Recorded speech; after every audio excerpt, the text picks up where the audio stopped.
오늘은 우리 믿음의 식구들과 함께 사도행전적 교회를 꿈꾸며 네 번째 시간을 가지려고 합니다.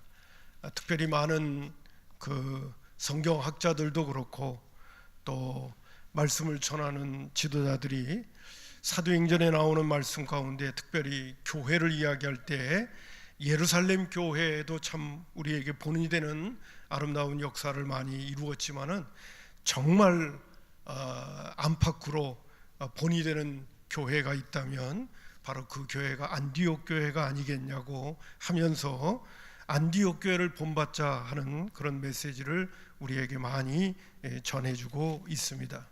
오늘 특별히 안디옥 교회에 대한 말씀을 드리면서 우리가 본받아야 될 교회고 또 우리가 본받아야 될 교인들의 모습을 기도의 제목으로 삼을 수 있었으면 합니다. 오늘 본문의 말씀 서두에 보게 되면 그때 스데반의 일로 일어난 환난으로 말미암아 흩어진 자들이 베니게와 구브로와 안디옥까지 이르러 유대인에게만 말씀을 전하고 있었다는 거예요. 여러분, 제가 지도를 좀 준비했는데 여러분 저기에 있는 보면 맨 밑에 쪽에 바로 가이사랴 지역이 있고 뭐 요빠 지역도 있고 그렇습니다. 거기서 이렇게 올라가게 되면 크게 했지만은 두로와 시돈, 맨 지금 밑에가 두로와 시돈이고 거기가 이제 베니게라고 하는 곳입니다. 오늘 여기 나오는 말씀 가운데 보니까 베니게와라고 말해주고 있죠. 예루살렘 교회가 핍박을 받고 큰 박해가 있을 때 흩어집니다. 그 중에 베니게 맨 밑에 부분입니다. 동그라미 친데 두로와 시돈 지역으로도 교인들이 흩어지기도 하고 그 다음에 여러분에게는 오른쪽이죠. 아주 큰 섬이 하나 있습니다. 지중해 쪽으로 거기가 구브로입니다. 구브로로도 교인들이 흩어졌습니다. 그리고 저 위쪽 지역에 있는 안디옥이라고 하는 곳, 그 당시에는 한 50만 명이 살고 있었대요. 예루살렘에 한 8만 명이 살고 있었는데 안디옥에는 50만 명이 살았다니까 대단히 많은 인구가 살았죠. 로마가 통치하고 있었을 때에 세 번째로 큰 도시였다고 합니다. 그곳에까지 이제 핍박을 받던 유대 그리스도인들이 안디옥까지 가게 됩니다. 근데 그곳에 가서도 부지런히 그곳에 살고 있는 유대인들에게 복음을 전하게 되어지는데 오늘 그 말씀이 19절에 나오잖아요.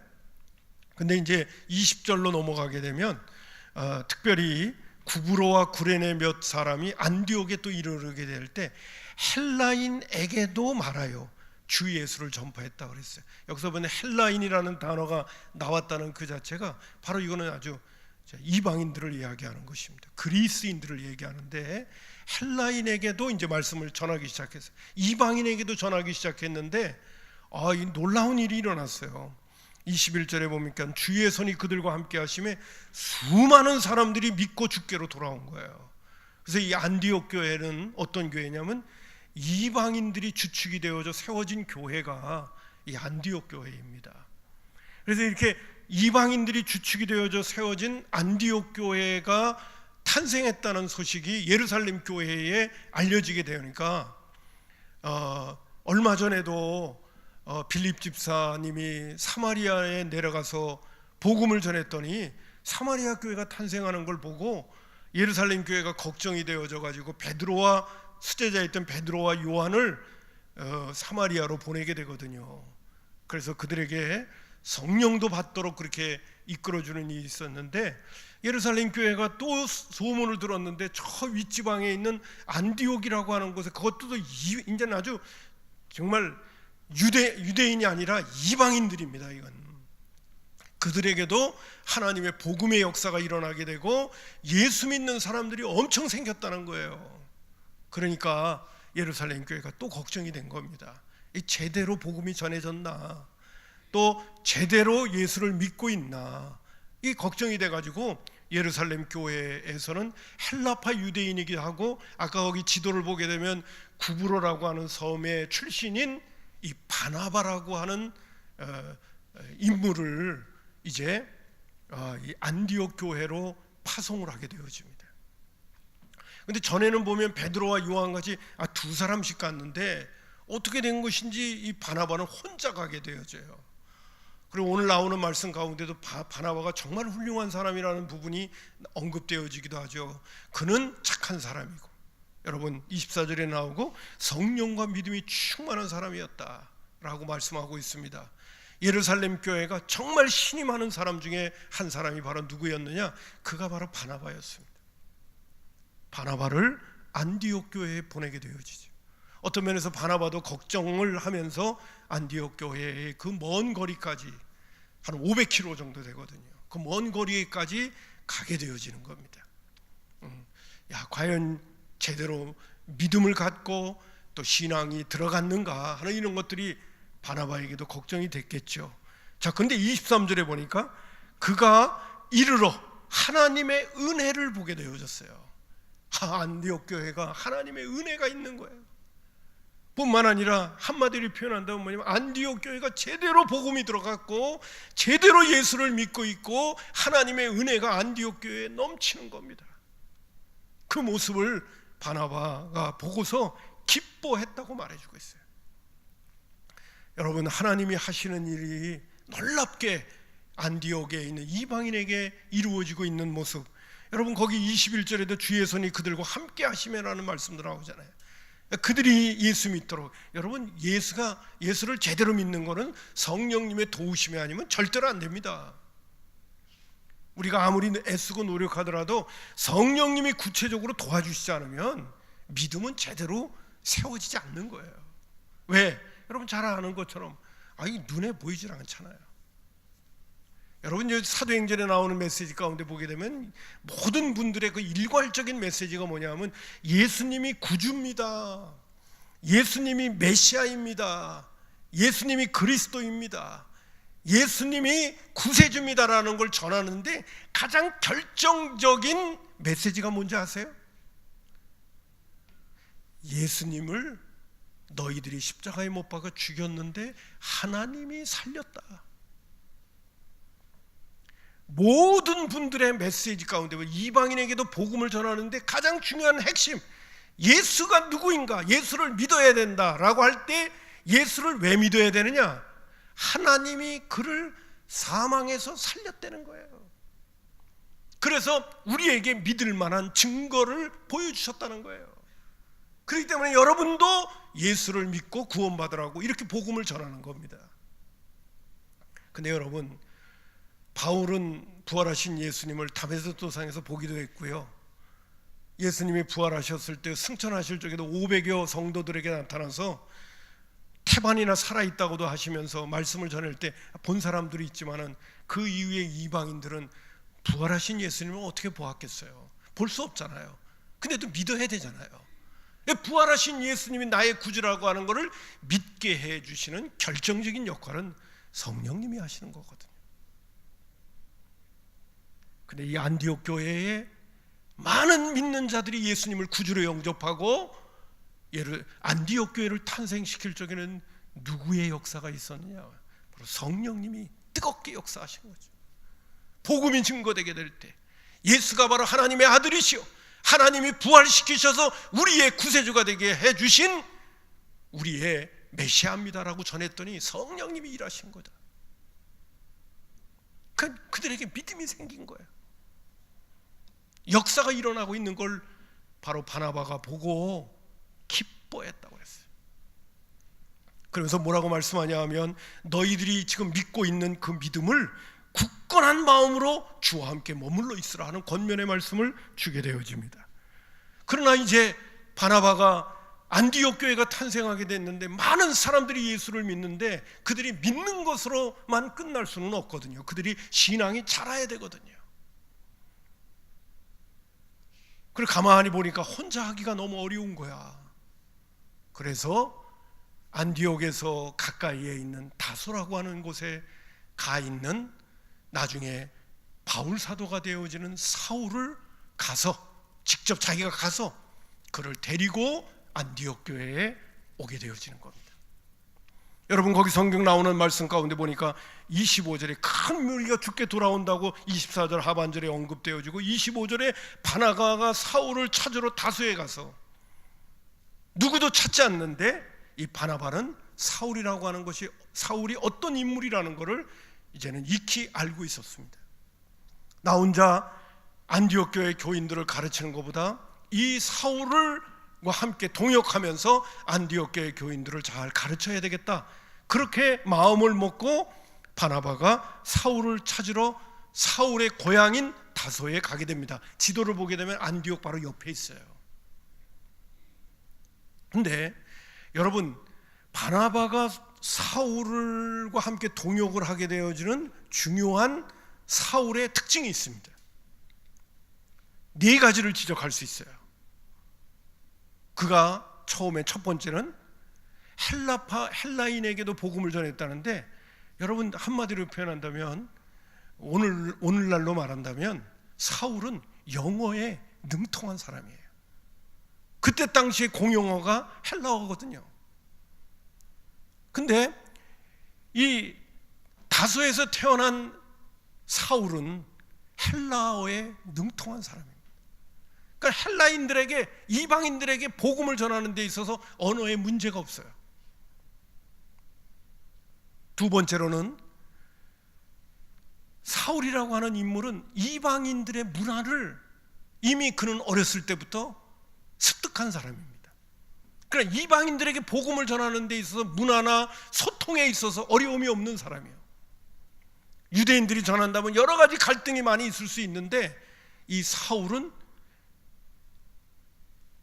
다소에서 안디옥 바로 옆에서 태어나서 자랐던 사람이기 때문에 안디옥 교회 교인들에게 복음을 전하고 그들과 소통하고 그들의 문화권 속에서 말씀을 전하는 데 있어서 적격자죠. 또한 세 번째, 무엇보다도 중요한 것은 바로 사울은 성경에도 익숙한 사람입니다. 하나님의 말씀을 가르치는데 성경을 잘 모르면 돼요. 가마리엘 문화생에서 최고의 그러한 성경을 익힌 사람이 바로 누구냐? 그가 바로 사울이었습니다. 여러분, 나중에 잘 알고 있는 것처럼 신약의 절반을 기록한 사람이 바로 사울 아닙니까? 성경에 능통한 거예요. 그때 당시에는 구약 성경밖에 없었는데 구약을 다 꿰뚫고 있는 것입니다. 그거를 바나바는 알고 있는 거예요. 첫 번째는 헬라어에 능통하죠. 두 번째는 헬라 문화에 익숙하죠. 세 번째는 성경에 익숙하죠. 네 번째, 가장 또 중요한 건 뭐냐면요, 구원의 문제가 확실한 거예요. 개종의 사실이 너무나도 분명한 거예요. 예수 믿는 사람을 핍박했던 그가 예수님을 만난 다음에 완전히 그리스도인으로 완전히 바뀐 거예요.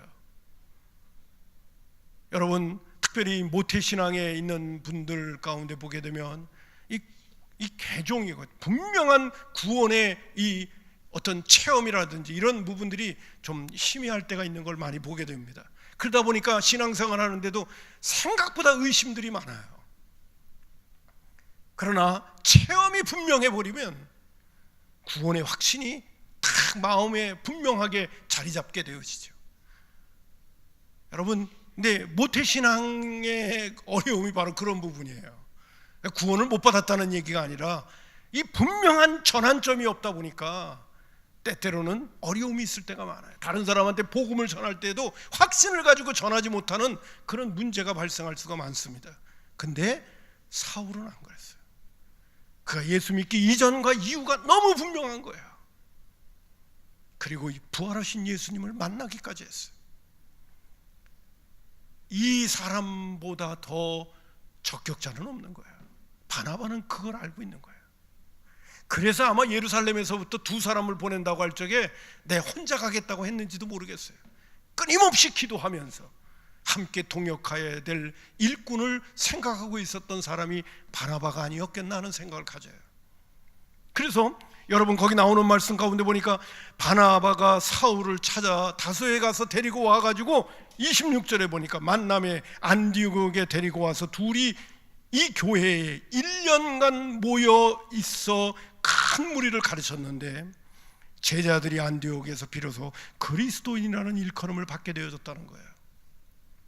여러분, 여기가 최초에 바로 그리스도인이라는 그러한 별명을 받게 되어진 그러한 교회 교인들의 이야기가 담겨져 있는 겁니다.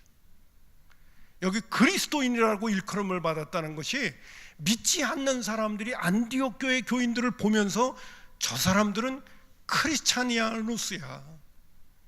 오늘 제가 거기도 설교관에도 넣어놨지만은 그리스도를 따르는 사람들이야 라고 믿지 않는 사람들이 안디옥 교회 교인들을 보면서 그렇게 손가락질했다는 거예요. 오늘 믿지 않는 사람들이 오늘 성산교회 교인들을 보면서 저 사람들은 예수쟁이들이야 라고 말하는 그런 뉘앙스를 갖고 있는 거예요. 자기네들끼리 우리는 크리스찬이야, 우린 예수 믿는 사람이야가 아니라 믿지 않는 사람들이 믿는 자들을 바라보면서 손가락질했던 별명이 크리스찬이라는 것입니다. 비로소 오늘 그 26절 하반절에 보니까 1년 동안 사울과 바나바가 안디옥 교회 교인들을 가르쳤더니만 거기 나오는 말씀 가운데 제자들이라는 단어도 나오고요. 안디옥에서 그 다음에 중요한 표현이 뭐냐면 비로소 마침내 그리스도인이라는 일컬음을 받게 되어졌다는 겁니다. 자, 이제 저를 한번 보세요. 그러면 이 바울과 바나바가 안디옥 교회 교인들에게 무엇을 가르쳤을까요? 그들을 가르친 목적이 무엇입니까? 중요한 부분이죠. 그리스도를 따르도록 가르친 거죠. 크리스찬들이 되게 만든 거죠.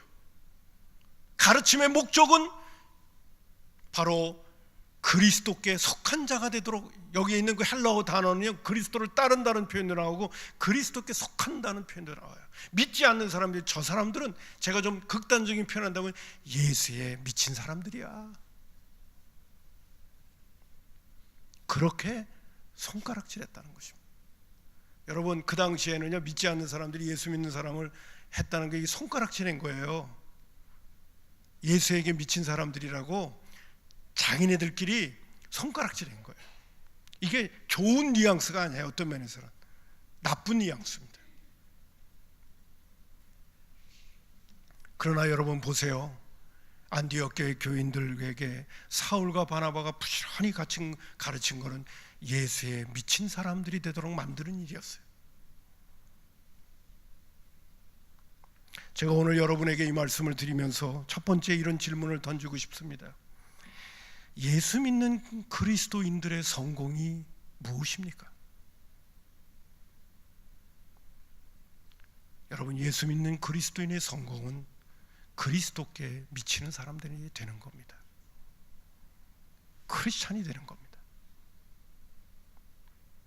제자라는 단어는요 마데테스라고 그래서 배우는 사람이고요, 여기에 드디어 안디옥 교회 교인들을 얘기할 때 제자들이라는 말이나 배우는 사람들이, 두 번째로는 비로소 크리스찬이라는 말을 듣게 되어졌다. 저는 오늘 우리 믿음의 식구들에게 드리고 싶은 것이 있습니다. 예수 믿는 그리스도인들의 성공은 예수님을 제대로 따라가야 되겠다고 생각하는 그 마음이, 그리고 그렇게 살려고 하는 것이 그리스도인의 성공의 목표입니다.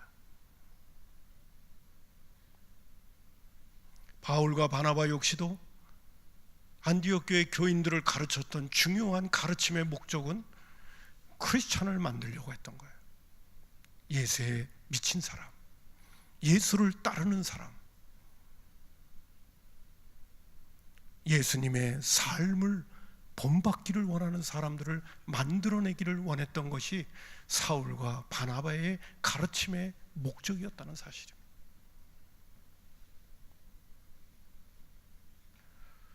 여러분, 바울도 그렇고요, 예수님의 제자들도 그렇고요, 예수님을 소개할 때 이런 단어를 쓸 때가 있습니다. 예수님은 누군가? 예수님은 산 자와 죽은 자의 심판자다, 이런 표현이 있습니다. 우리 모두는 반드시 그리스도의 심판대 앞에서 우리는 평가를 받을 날이 반드시 옵니다. 우리는 그때 성공과 실패가 가름되어지는 겁니다. 이 땅에서 세상 사람들이 바라보고 있는 성공의 가치관이 저와 여러분의 가치관이 아니에요. 저와 여러분의 성공의 가치는 그리스도의 심판대 앞에 설 때 주님이 나를 어떻게 평가하실 거냐가 저와 여러분의 성공의 기준입니다. 사울과 바나바가 왜 안디옥 교회 교인들을 1년 동안 부지런히 가르치면서 그들로 하여금 예수님을 따르는 사람으로 만들려고 했느냐? 주님 앞에 서는 그날 주님 앞에 칭찬받는 성공자들이 되게 하려고 했던 거예요. 자, 그러면 오늘 이제 말씀의 끝부분에 대한 얘기를 좀 드리려고 합니다.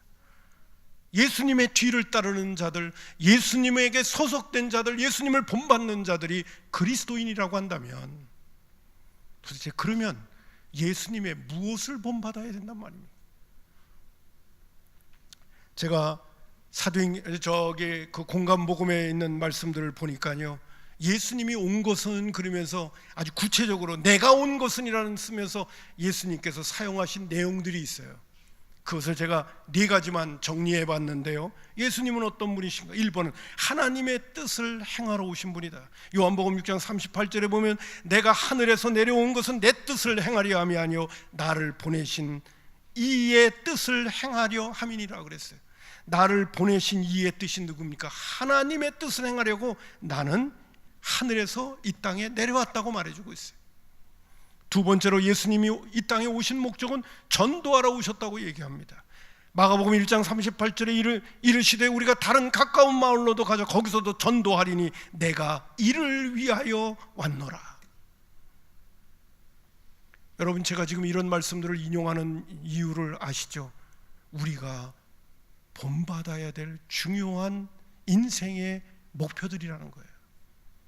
저와 여러분이 크리스찬이 되려면 어떻게 되느냐? 하나님의 뜻을 쫓아야 됩니다. 우리가 크리스찬이 되려면 어떻게 해야 되느냐? 전도하는 사람이 돼야 됩니다. 복음을 전하는 사람들이 돼야 됩니다. 우리가 주님을 따르려면 어떻게 해야 되느냐? 오늘 3번째로는 영원 구원을 위해서 살아야 됩니다. 누가복음 5장 32절에 내가 의인을 부르러 온 것이 아니요 죄인을 불러 회개시키러 왔다고 예수님은 분명히 말씀하셨습니다. 누가복음 19장 10절에도 인자가 온 것은 잃어버린 자를 찾아 구원하려 함이라고 말씀하셨습니다. 저와 여러분이 인생의 성공자가 되려면 하나님의 뜻을 쫓아야 되고 전도하는 사람이 돼야 되고 영원 구원에 앞장서는 사람이 돼야 우리는 인생에 성공하는 거야. 4번째로 마가복음 10장 45절에도 언급합니다마는 예수님께서는 나는 섬기러 왔다고 말씀하십니다. 마태복음 10장 45절 인자가 온 것은 섬김을 받으려 함이 아니라 도리어 섬기려 하고 자기 목숨을 많은 사람의 대성물로 주려 함이라고 말씀하고 있습니다. 예수님이 이 땅에 오신 목적은 섬기러 왔습니다. 사울과 바나바가 안디옥에 있는 교인들에게 부지런히 말씀을 가르치고 그들을 양육하게 될 때 어떤 사람이 되도록 그들을 양육했을까? 예수님을 본받아 하나님의 뜻을 쫓고 복음을 전하고 영혼 구원에 관심을 갖고 그리고 부지런히 내 이웃을 섬길 수 있는 사람이 되도록 하는 일에 사울과 바나바가 부지런히 안디옥 교회 교인들을 가르쳤더니 믿지 않는 사람들이 안디옥 교회 교인들을 바라보며 저 사람들은 크리스찬이야, 예수를 따르는 사람이야 라고 손가락질하게 되어졌다는 것입니다. 저와 여러분의 인생의 목표는 어디에 있습니까? 나는 얼마 전에 어떤 청년이 목사님 나 요새 성경 보기가 힘들어요. 왜냐하면 하나님의 말씀에 순종하기가 힘들어가지고 그래서 성경을 요새 덮고 있습니다 라고 하는 얘기를 들을 때 굉장히 마음이 무겁고 마음이 아팠어요.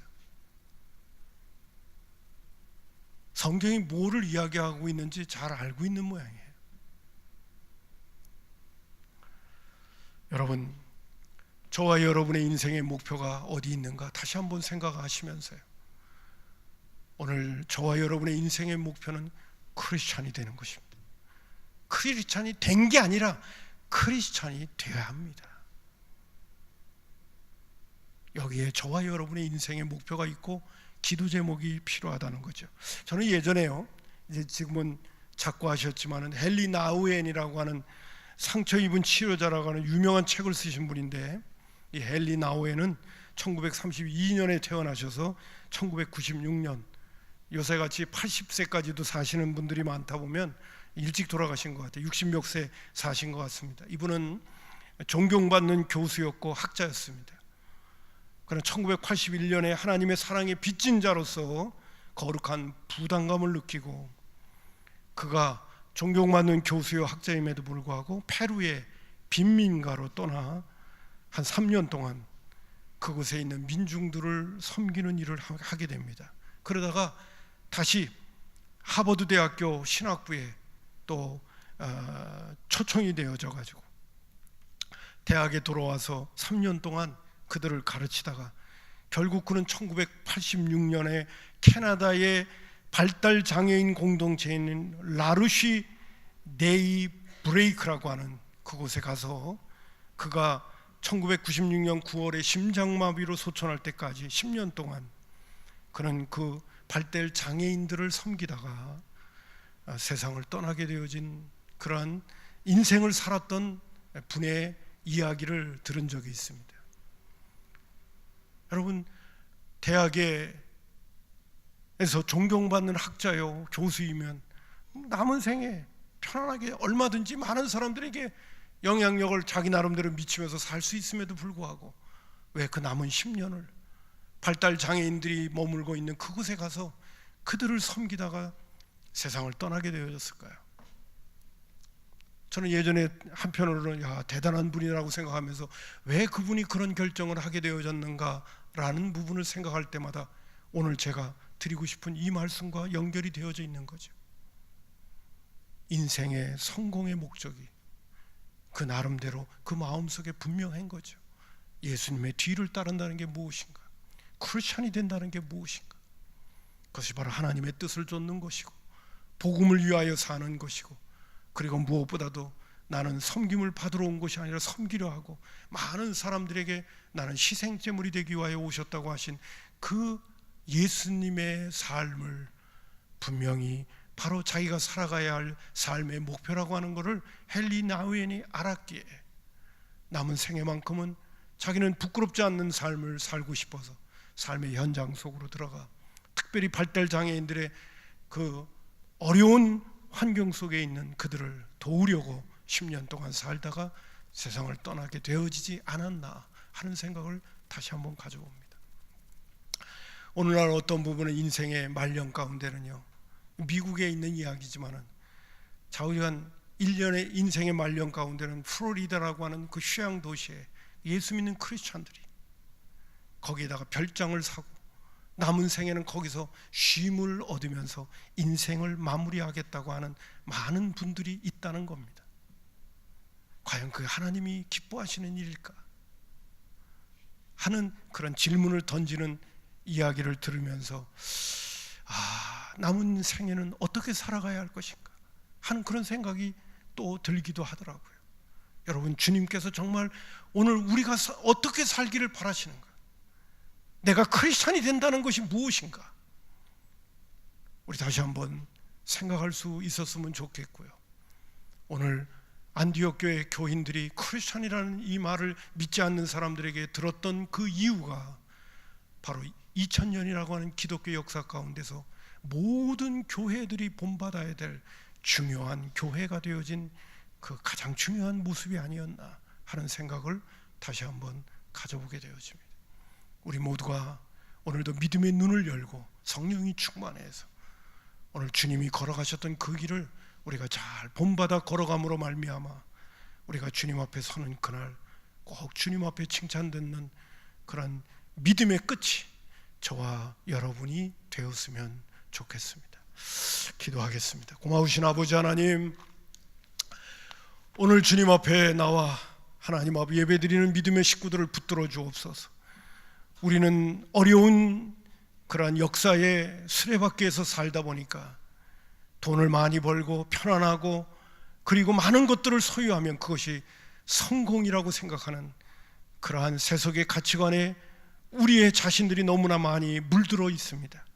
예수를 믿노라 하면서도 우리의 인생의 성공을 하나님의 말씀과 예수님의 삶에 두는 것이 아니라 오늘도 세상 사람들이 추구하는 그런 목표에다 두고 말도 하고 행동도 하고 그렇게 부지런히 살아가고 있는 많은 그리스도인들의 모습을 보기도 합니다. 하나님, 저희들에게 다시 한번 말씀의 눈을 뜨게 해 주옵소서. 진리 앞에 바로 서게 해 주옵소서. 그리고 우리가 무엇을 듣고 무엇을 배우고 무엇으로 어떤 사람으로 살아야 되는지를 분명하게 하며 성령님의 이끌림을 받으며 살아가는 하나님의 사람들 꼭 되게 해 주옵소서. 예수님의 이름으로 축복하며 기도하옵나이다. 아멘.